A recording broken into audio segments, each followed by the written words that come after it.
2020 সাল তো প্রায় শেষের পথে। 2017 থেকে যদি আমি চিন্তা করি, প্রত্যেক বছরই আমি কোনো না কোনো ব্যবসা লঞ্চ করেছি। সবই সফল হয়েছে তা না, বেশিরভাগই আসলে ব্যর্থ হয়েছে, বা বেশিরভাগই এত ক্ষুদ্র ছিল যেগুলোকে আসলে আলাদা ব্যবসা হিসেবে কাউন্ট করা টাফ। যেমন ধরেন ঘড়ির ব্যবসার কথা আমি কাস্টমাইজ ক্লক বিক্রির একটা ব্যবসা দাঁড় করিয়েছিলাম, বেশ ভালো আয় হচ্ছিল, তারপর আমি ওটাকে 60,000 টাকায় বিক্রি করে দিয়েছি। ওগুলোকে আসলে ব্যবসা বলাটা টাফ। বা ধরেন একটা ওয়েবসাইট আমি $10,000 বিক্রি করে দিয়েছি। হ্যাঁ, ওয়েবসাইট $10,000 বিক্রি করে দেওয়াটা একটা আলাদা ব্যবসা বললে বলা যেতে পারে, বাট আমি আসলে ওটাকে আলাদা ব্যবসা বলবো না, কারণ ওইটা আমার এজেন্সি রিসোর্স ইউজ করেই বানানো। সো 2021 সালে আমি ভেবেছি আমি অ্যাটলিস্ট একটা ব্যবসা, পারলে 2টা ব্যবসা লঞ্চ করব। 2020 সালে আমরা 2টা আসলে বড় ব্যবসা লঞ্চ করেছি হাবিজাবি বাদ দিলে। একটা হলো দ্য গরিলা ডিজিটাল, যেটা আমাদের আইরিশ এজেন্সি, এবং আরেকটা হলো mixtape.io, আমাদের অ্যাপ, পডকাস্ট অ্যাপ। সো এই 2টা ব্যবসা আমরা লঞ্চ করেছি 2020 সালে। 2021 সালে আমার প্ল্যান আছে আমি অ্যাটলিস্ট একটা বা 2টা ব্যবসা লঞ্চ করব। এবং খুব বেশি ব্যবসা লঞ্চ করা আসলে ভালো আইডিয়া না, কারণ লঞ্চ করলেই তো আসলে হইল না, আপনার অ্যাকচুয়ালি কাজ করতে হবে ব্যবসা নিয়ে, ব্যবসা বড় করার জন্য। সেই কারণে আমি আইডিয়াগুলো লেআউট করে দিচ্ছি। আমারই করতে হবে তা না, আপনারাও যদি করতে চান ওয়েলকাম, এবং আপনারা যদি করে ভালো করেন তাহলে আমি অখুশি হব না, অ্যাজ লং অ্যাজ ব্যবসার আইডিয়া বাস্তবায়িত হচ্ছে। আইডিয়ার আসলে কোনো দাম নেই, আপনাদের আগেও অনেকবার বলেছি, আইডিয়াজ আর ওয়ার্থলেস। আপনি যদি অ্যাকচুয়ালি কাজ করেন ওই আইডিয়া নিয়ে, এবং অ্যাকচুয়ালি যদি আপনি একটা ব্যবসা দাঁড় করান, তাহলেই ওই জিনিসের ভ্যালু আছে, তার আগ পর্যন্ত ওই জিনিসের 2 পয়সারও ভ্যালু নেই। সো প্রথম যেটা, সেটা হলো mixtape.io 2.0। mixtape.io নিয়ে আমরা কাজকর্ম করছি, আপনারা জানেন অনেক দিন ধরে আমরা পডকাস্ট প্ল্যাটফর্ম নিয়ে কাজকর্ম করছি, এবং আমরা যেটা করব সেটা হলো আমরা পডকাস্ট প্ল্যাটফর্মের সেকেন্ড ভার্সন লঞ্চ করব জানুয়ারিতে বা ফেব্রুয়ারিতে 2021 সালের শুরুর দিকে, এবং অলরেডি কাজকর্ম চলছে এটা নিয়ে।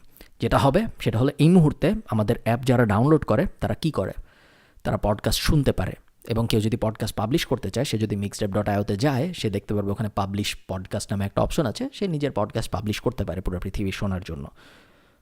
জানুয়ারি বা ফেব্রুয়ারিতে আমরা যেটা করার প্ল্যান করেছি সেটা হলো আমরা আমাদের অ্যাপের ভেতর একটা অডিও বুক কেনা বেচার অপশন রাখবো।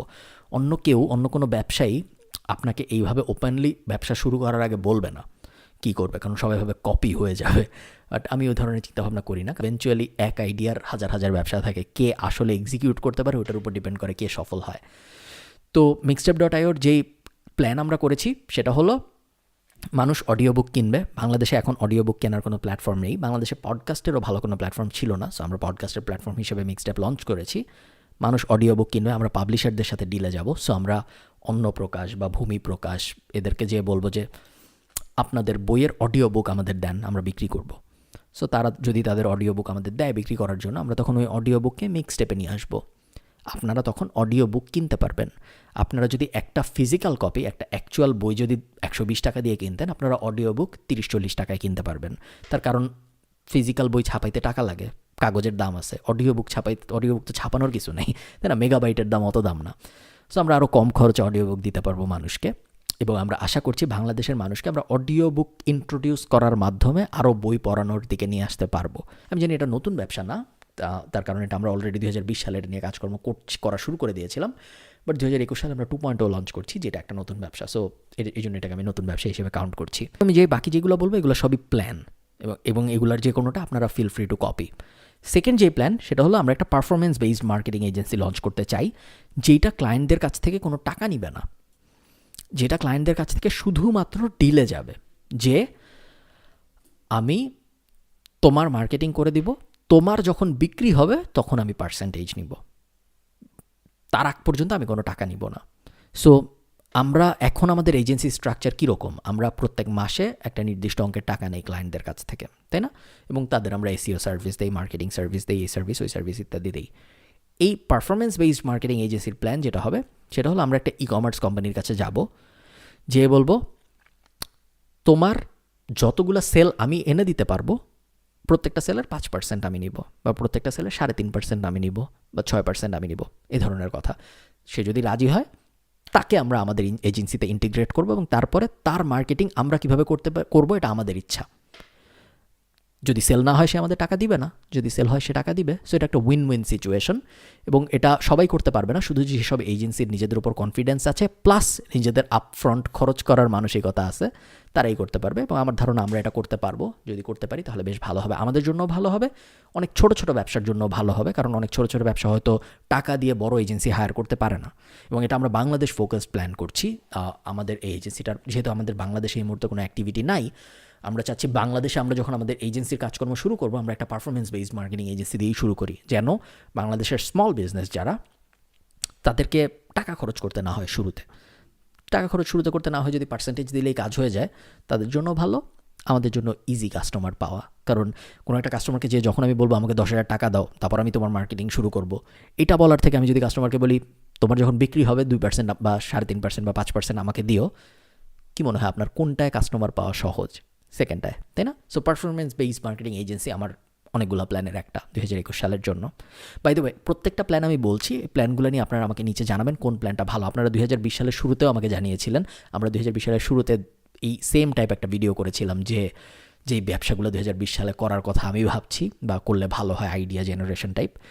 2021 সালের জন্য সেম আপনারা যদি আমাকে কমেন্টে জানান এই যে ব্যবসাগুলোর আইডিয়ার কথা আমি বলছি, এগুলোর মধ্যে কোনটা আপনাদের মনে হয় ভালো চলবে, কোনটা মনে হয় খুব ফালতু হয়েছে, ওই অনুযায়ী আমি আমার, কারণ আমি একা যা ভাবছি তাই ঠিক হবে এটা কোনো কথা না, আমি যা ভাববো আপনারা ওগুলো ক্রিটিসাইজ করবেন, ইভেনচুয়ালি আমরা বেস্ট অপশনটা নিয়ে আগাবো। ওকে, এটাও ফার্স্ট পারফরমেন্স বেসড মার্কেটিং প্ল্যানের মতোই একটা প্ল্যান, কারণ 2021 সালে আমার গোল হলো আরও বেশি ব্যবসাকে বেশি কাস্টমার পেতে হেল্প করা। 2017 থেকে 2020 সাল পর্যন্ত আমরা তাই করছি, আমরা বিভিন্ন ব্যবসাকে কাস্টমার পেতেই হেল্প করছি আমাদের সার্ভিস নিয়ে। বাট এখন প্ল্যান হলো আরও সহজে কীভাবে করানো যায়। সো এমন একটা ওয়েবসাইট আমি বানাবো যেই ওয়েবসাইটটা মানুষকে সেল করতে হেল্প করবে। So website to help people sell stuff, if that make sense. So একটা গ্রুপ অন টাইপ সলিউশন বা একটা অ্যাপসুমো টাইপ সলিউশন। ধরেন কথার কথা, আপনি শার্ট বেচেন, আপনার ওয়েবসাইট আছে, আপনার ফেসবুক পেজ আছে, আপনার সব কিছু আছে। আমি আপনাকে যেয়ে বলবো যে ভাই আপনি তো শার্ট বেচতেছেন এক একটা 100 টাকা, আমাকে 50 টাকায় দেন। যদি আমাকে 50 টাকায় দেন তাহলে আমি আমার ওয়েবসাইটে আপনার এই শার্টটার ওটার মার্কেটিং আমার নিজের টাকায় করব।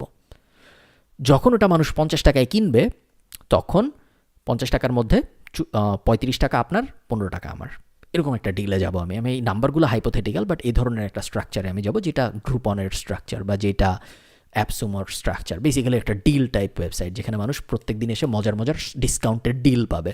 সো ব্যবসায়ীরা আমাকে ডিসকাউন্টেড প্রোডাক্ট দিবে, আমি তার বদলে ব্যবসায়ীদের বিক্রিতে হেল্প করব। এটা হলো এই সেকেন্ড প্ল্যানের আইডিয়া। থার্ডে আমি যেটা লিখে রেখেছি এটা আসলে একটা অবাস্তব প্ল্যান। তারপর আমি এটা লিখে রেখেছি কারণ মাঝে মধ্যে অবাস্তব প্ল্যান নিয়েও চিন্তাভাবনা করা জরুরি। সেটা হলো, আমি ভাবছিলাম একটা ড্রোন ডেলিভারি কোম্পানি বানালে কেমন হয়। বাংলাদেশের ড্রোন আইন একটু শিথিল হয়েছে, গত বছর যা ছিল এখন তার থেকে ড্রোন আইনের শিথিলতা একটু বেশি। আগে এক সময় আপনাদের মনে আছে ড্রোন যখন প্রথম আসে তখন নিয়ম ছিল যে কেউ কোনো ড্রোন উড়াইতে পারবে না, কোনো খেলনা ড্রোন হোক যাই হোক কেউ কিছু উড়াইতে পারবে না, পারমিশন লাগবে। এখন নিয়ম চেঞ্জ হয়েছে, এখন নিয়ম হলো খেলনা ড্রোন যদি হয় তাহলে অনুমতির দরকার নেই, অ্যাজ লং অ্যাজ আপনি এয়ারপোর্ট টাইপ কোনো জায়গায় উড়াচ্ছেন না তাহলে কোনো সমস্যা নেই। ওকে, এখন নিয়ম এরকম হয়েছে। তো নিয়ম আস্তে আস্তে শিথিল হচ্ছে এবং আপনি যদি গভর্নমেন্টকে রাইট জায়গায় পুশ করতে পারেন এবং লজিক্যালি বোঝাতে পারেন যে কেন আপনার মনে হয় একটা ড্রোন ডেলিভারি সার্ভিস কাজ করবে, তাহলে আমার ধারণা এই জিনিস নিয়ে খেলার রুম আছে। একটা ড্রোন ডেলিভারির কোম্পানির যদি আপনি ভাবেন যে আপনি একটা রিজিয়ন স্পেসিফিক কাজ করতে হবে, সো শুধু গুলশান বা শুধু ধানমন্ডি, এরকম কোনো একটা জায়গায় আপনার 5টা রেস্টুরেন্টের সাথে ডিলে যেতে হবে, পাইলট প্রোগ্রাম যেটাকে আমরা বলি, টেস্ট করে দেখতে হবে আসলে এই কাজ করে নাকি। আপনার একটা ড্রোন কিনতে হবে প্রথমেই। ড্রোন কেনাটা আসলে জটিল ব্যাপার না, আপনি চায়না থেকে ইম্পোর্ট করে নিতে পারেন বা আমেরিকা থেকে ইম্পোর্ট করে নিতে পারেন। ফুড ডেলিভারি ড্রোন পাওয়াটা এখন আর কোনো জটিল ব্যাপার না আগের মতো। নিয়ে আসলেন ড্রোন, পেপার ওয়ার্ক করলেন, পুলিশের সাথে কথাবার্তা বললেন বা যে অথরিটির সাথে কথা বলতে হয় বললেন। শুনতে অনেক জটিল মনে হচ্ছে, আসলে অত জটিল না ব্যাপারটা। খুব কম মানুষই আছে যারা ড্রোন উড়াতে পারমিশন চেয়েছে এবং পারমিশন পায় নাই, এরকম খুব বেশি কেস নাই বাংলাদেশে। তারপর আপনাদের রেস্টুরেন্টের সাথে ডিলে যেতে হবে যে তোমাদের অর্ডার আসলে আমাদের দাও, আমরা ড্রোন দিয়ে ডেলিভারি পাঠাবো। সব কটা রেস্টুরেন্ট খুব খুশি হয়ে রাজি হবে, কারণ এটা একটা মার্কেটিং অপরচুনিটি ওই রেস্টুরেন্টগুলোর জন্য যে আমরা বাংলাদেশের প্রথম রেস্টুরেন্ট যারা ড্রোন দিয়ে তোমাদের বাসায় খাবার ডেলিভারি পাঠাচ্ছি। এবং তারপর সিম্পলি আপনি রেস্টুরেন্টকে চার্জ করবেন 15% বা রেস্টুরেন্টকে চার্জ করবেন একটা 150 টাকা ডেলিভারি ফি। এবং আমার ধারণা এরকম একটা জিনিস এখন হয়তো 2021 সালে হয়তো কেউ করবে না, কেউ করতেও পারে বাট কেউ হয়তো করবে না, বাট 2022, 23, 24 সালের দিকে কেউ না কেউ করবে। এবং যখন কেউ করবে তখন আপনার মনে হবে আপনি কেন করেন নাই। খুব জটিল না, এটা খুব সহজ ব্যবসা এবং একটা ড্রোনের দামও খুব বেশি না। একটা ফুড ডেলিভারি ড্রোন আপনি বেশ কম টাকাই পেয়ে যেতে পারেন। জাস্ট একটু লজিস্টিক্যাল এবং একটু এর সাথে কথা বলা, ওর সাথে কথা বলা, পারমিশন নেওয়া, এই ধরনের কাজকর্মগুলো একটু বেশি করতে হয়। বাট একবারে সব সর্টেড হয়ে গেলে এত ইউনিক একটা ব্যবসা হবে যে আপনি এইভাবে সিরিজে রাউন্ডের টাকা তুলে ফেলতে পারবেন। আপনি আজকেও লঞ্চ করে আগামী মাসে আপনি দেখবেন 1 কোটি টাকার ইনভেস্টমেন্ট উঠায় ফেলতে পারছেন। সবাই এরকম একটা বিজনেসে ইনভেস্ট করার জন্য পাগল হয়ে থাকবে, কারণ এরকম বিজনেস বাংলাদেশে খুব একটা লঞ্চ হয় না। আরেকটা প্ল্যান আমার যেটা ছিল, সিম্পল প্ল্যান, সেটা হলো আমি ভাবছিলাম আমি একটা স্টুডিও লঞ্চ করব, অনেকটা বাজ ফিডের মতো। আমরা সবাই জানি মানুষ টিভি দেখে না এখন আর, মানুষ নিউজ পেপারও পড়তে চায় না, মানুষ এন্টারটেইনমেন্টের জন্য এবং নিউজের জন্য ইউটিউবে চলে আসতেছে, ফেসবুকে চলে আসতেছে, ওয়েবসাইটসে চলে যাচ্ছে। যেহেতু মানুষ আমাদের স্পেসে চলে আসতেছে টিভির স্পেস থেকে, টিভির স্পেসে তো ওদের মনোপলি ছিল, আমি চাইলেই একটা চ্যানেল খুলতে পারি না, কিন্তু যখন সে ইউটিউবে চলে আসতেছে তখন আমারও চ্যানেল আছে, অমুকেরও চ্যানেল আছে। সো কার কন্টেন্ট কোয়ালিটি ভালো তার উপর ডিপেন্ড করে কে সফল হবে, ইকুয়াল ফিল্ড। সো আমি ভেবেছিলাম আমি একটা স্টুডিও যদি খুলি তাহলে কেমন হয়, যে স্টুডিওতে আমরা বিভিন্ন সেগমেন্ট রাখবো, বা এক্স্যাক্টলি বাসফিডের মতো। বাসফিড মিস্ট্রি, আমাদেরটার হবে অমুক মিস্ট্রি, অমুক আনসলভড, অমুক স্পোর্টস, অমুক এই, অমুক এন্টারটেনমেন্ট, অমুক বিজনেস। আমার ধারণা একটা ভালো স্টুডিও যদি কেউ বানায়, স্টুডিও মানে আমি ফ্যান্সি ওয়েতে বলছি, স্টুডিও মানে আপনার চারপাশে গ্রিন স্ক্রিন থাকবে ওরকম স্টুডিও না। স্টুডিও মানে হলো একটা প্রোডাকশন হাউস, যে প্রোডাকশন হাউসের ভিতরে একটা গ্রুপ অফ পিপল অনেক ধরনের কন্টেন্ট বানাবে। সো আপনি একজনকে বললেন তুমি আর আমি মিলা প্রোডাকশন হাউস বানাবো, তুমি বিজনেস নিউজ করবা প্রত্যেক সপ্তাহে একটা, বেশ ইন্টারেস্টিং করে করবা, আমি প্রত্যেক সপ্তাহে একটা এন্টারটেনমেন্ট নিউজ করব, বা তুমি প্রত্যেক সপ্তাহে একটা কনস্পিরেসি নিউজ করবা, আমি প্রত্যেক সপ্তাহে একটা পলিটিক্যাল নিউজ করব। এই ধরনের ভাবে যদি আপনি স্ট্রাকচার করেন 6-7জন মিলে, 6-7টা হোস্ট মিলে, এবং তারপরে ওই 7টা হোস্টই যদি একটা ইউটিউব চ্যানেলের উপর কাজ করে, তাহলে আমার ধারণা একটা বাংলাদেশের মার্কেটে একটা স্টুডিও বা একটা প্রোডাকশন হাউস খুব ভালো করতে পারবে। সো 2021 সালের জন্য আপনারা এটাও ভাবতে পারেন। এই ছিল আমার ক্ষুদ্র আইডিয়া। 2021 সালে খুব বড় কিছু করার প্ল্যান নাই, প্যাসিভ জার্নালি গ্রো করার প্ল্যান, khalidfarhan.com গ্রো করার প্ল্যান, আমাদের গরিলা ডিজিটালি গ্রো করার প্ল্যান, mixtape.io গ্রো করার প্ল্যান, এছাড়া খুব বেশি নতুন ব্যবসার দিকে যাওয়ার প্ল্যান নেই। বাট এই ব্যবসাগুলোর আইডিয়া আমি আপনাদের সাথে শেয়ার করতে চেয়েছিলাম, এগুলোর কোনো একটা হয়তো আমি করব।